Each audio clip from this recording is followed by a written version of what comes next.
লাই শাকৰ সিম্পল ভাজি এটা কৰিলো আজি হেতু আপোনালোকে ৰুটি আৰু ভাতৰ লগতো খাব পাৰিব প্ৰথমতে লাই শাকখিনি ধুই মেলি সৰু সৰুকে কাটি ললো আৰু এখন কেৰাহী গেছত পাতি দিলো তাতে তেল দি দিছো আৰু তেল গৰম হোৱাত পিয়াজ দি দিছো পিয়াজ ৰঙচুৱা হৈ আহাত তাতে আদা ৰসুনখিনি দি দিছো আৰু এটা জলকীয়া কাটি দি দিছো আৰু লগে লগে ইয়াতে কাটি থোৱা লাই শাকখিনিও দি দিছো আৰু ধুনিয়াকৈ লৰাই দিছো আৰু ইয়াতে সোৱাদ অনুসৰি নিমখ হালধি দি দিছো আৰু ধুনিয়াকৈ লৰাই মেলি ঢাকুন মাৰি থৈ দিছো ঢাকুন মাৰি থোৱাত লাই শাকৰ পৰা পানী অলপ ওলাই আহিছে আৰু পানী শুকাই যোৱালৈকে ধুনিয়াকৈ ভাজি লৈছো আৰু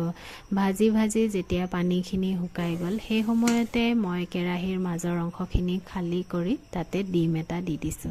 ডিমখিনি ভাজি থাকোতে কাৰেণ্টটো গুচি গৈছিলে ভালকে দেখুৱা নহল তাৰ পিছতে ডিমখিনি ধুনিয়াকৈ সিজি অহালৈকে ভাজি ললো আৰু ধুনিয়াকৈ লাই শাকৰ লগত মিলাই ললো আমাৰ লাই শাকৰ ভাজি ৰেডি আপোনালোকে যদি এবাৰো এনে ধৰণে বনাই খোৱা নাই এবাৰমান ট্ৰাই কৰি চাব পাৰে খাই বহুত ভাল লাগে আজিলৈ আহিলো বাই বাই